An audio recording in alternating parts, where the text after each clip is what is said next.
What a week this was. Now we can begin to connect the dots. If you watched Biden's speech this week, the message was very clear. I'm coming after you. If you're conservative, if you're a Republican, if you're committed to the principles of freedom and democracy, we're coming for you.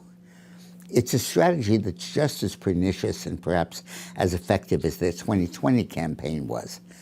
This strategy revolves around sucking all the oxygen from the political space by indicting Donald Trump. For the next 2 years, the only subject that'll dominate the news would be the Trump indictment, just like it was with Monica Lewinsky in 1998. Nobody paid attention to Osama bin Laden. It was all Lewinsky. At the moment, the speculation about whether the DOJ will indict has already dominated the news. But once they come down with the real indictment, the dynamics of that process will crowd everything else out of the news. The Biden presidency will fade from view with all of its failures and of all its malevolent consequences for our country.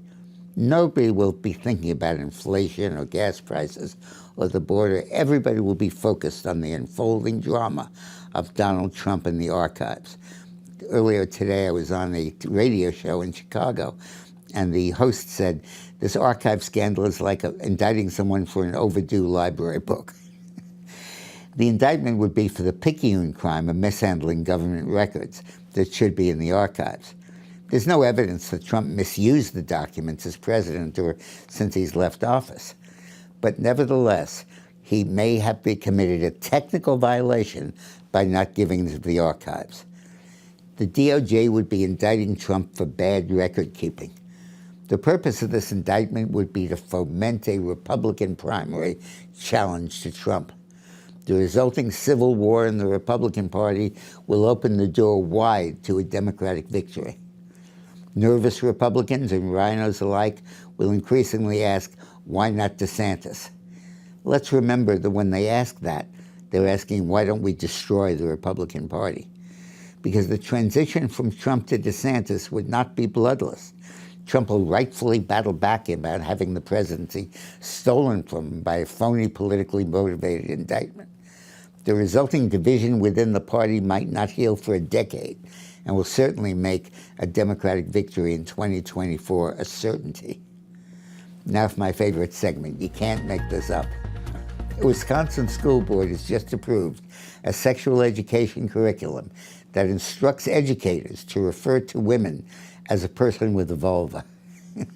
When teaching anatomy to sixth graders in order to remain inclusive, the curriculum requires that sixth graders be taught how their family and peers may influence their attitude toward gender identity.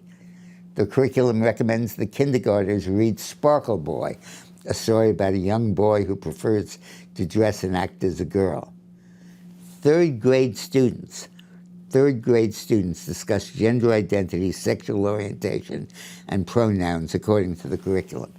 Activities include teaching the students that gender identity is something you feel. You might not even feel you're a boy, even if you have a boy's body parts, they tell kids, and that actually feel like a girl. You might not feel like you're a girl or a boy, but a little bit of both. I think this is a little bit of nuts. That's my show for this week. If I haven't done so already, I want to invite you to pick up my new best-selling book. It's called The Return, Trump's Big Comeback in 2024. And Donald Trump himself said it's a fascinating analysis of what we're in for. Buy it at Amazon and elsewhere. Look forward to reading it. Thanks for watching and have a great weekend.